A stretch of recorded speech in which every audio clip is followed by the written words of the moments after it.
ત્રણ દેશોની 95 કલાકની સફળ યાત્રા કર્યા બાદ વડાપ્રધાન નરેન્દ્ર મોદી સ્વદેશ આવ્યા છે। દિલ્હી એરપોર્ટ પર વિદેશ મંત્રી સુષ્મા સ્વરાજે તેમનું સ્વાગત કર્યું। યાત્રા દરમિયાન મોદીએ કુલ 33 કાર્યક્રમ તેમજ મીટિંગ્સ અટેન્ડ કર્યા છે। વડાપ્રધાન નરેન્દ્ર મોદી નેધરલેન્ડના પ્રવાસે હતા ત્યારે મંગળવારે હેગમાં ભારતીય સમુદાયને સંબોધિત કરતા ભારત સરકારની કામગીરીને વિકાસની સિદ્ધિઓ ગણાવી હતી। સાથે જ વડાપ્રધાને ભારતના વિકાસમાં મહિલાઓના યોગદાનના પણ વખાણ કર્યા હતા।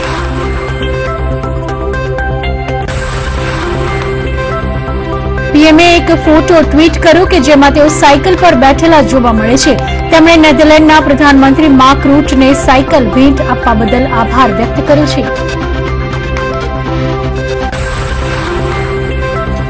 મોદી 4 જુલાઈના રોજ ઇઝરાયેલના પ્રવાસે જવાના છે ત્યારે ઇઝરાયેલમાં ઉત્સવનો માહોલ છે।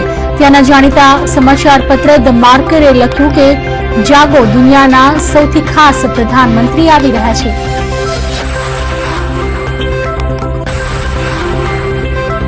રાષ્ટ્રપતિ પદ માટે વિપક્ષના ઉમેદવાર મીરા કુમારે આજે નામાંકન દાખલ કર્યું। આ દરમિયાન પૂર્વ પ્રધાનમંત્રી ડોક્ટર મનમોહન સિંહ, કોંગ્રેસ અધ્યક્ષ સોનિયા ગાંધી, રાષ્ટ્રવાદી કોંગ્રેસ પાર્ટીના પ્રમુખ શરદ પવાર સહિત 17 પક્ષોના નેતાઓએ હાજરી આપી હતી। મીરા કુમારે નામાંકન પહેલા રાજઘાટ પર જઈ મહાત્મા ગાંધીને શ્રદ્ધાંજલિ આપી હતી।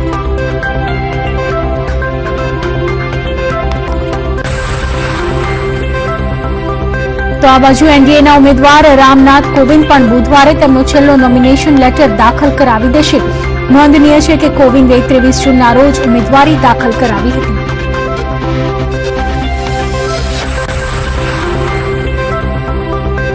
બાબા અમરનાથની વાર્ષિક યાત્રા માટે બુધવારે સવારે શ્રદ્ધાળુઓનો પહેલો જથ્થો જમ્મુથી પહેલગામ તેમજ બાલટાલ જવા રવાના થયો છે।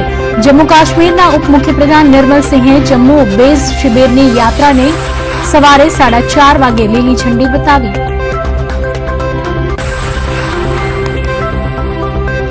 રાષ્ટ્રીય તપાસ એજન્સી એનઆઈએ દ્વારા અલગાવવાદી નેતાઓ સામે તપાસ તેજ કરી હુરિયત નેતાઓની પૂછપરછ માટે દિલ્હી બોલાવ્યા।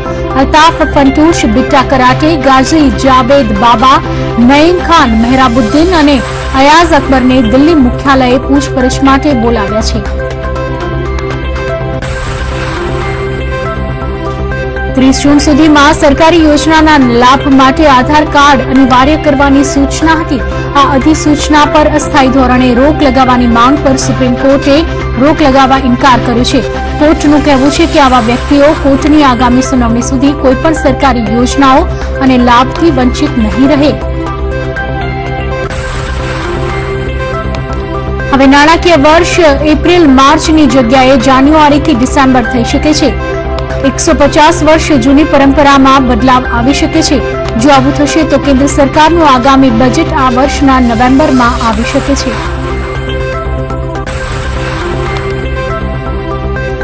ગૂગલને ફરીથી મોટો ઝટકો લાગ્યો છે। યુરોપિયન યુનિયને ગૂગલ પર 17,000 કરોડ રૂપિયાનો દંડ જાહેર કર્યો છે। ગૂગલે વિશ્વાસઘાત કર્યો હોવાનો આરોપ યુરોપિયન યુનિયને લગાવ્યો છે। અમેરિકા દ્વારા સૈયદ સલાઉદ્દીનને આતંકી ઘોષિત કરવામાં આવ્યો ત્યારે પાકિસ્તાને આતંકીનો સાથ આપ્યો છે। પાકિસ્તાને કહ્યું કે વ્યક્તિગત રીતે કોઈને ભારત દ્વારા કબજે કરેલા જમ્મુ કાશ્મીરની આઝાદી માટે અવાજ ઉઠાવવા પર આતંકી જાહેર કરવો તે ખોટું છે।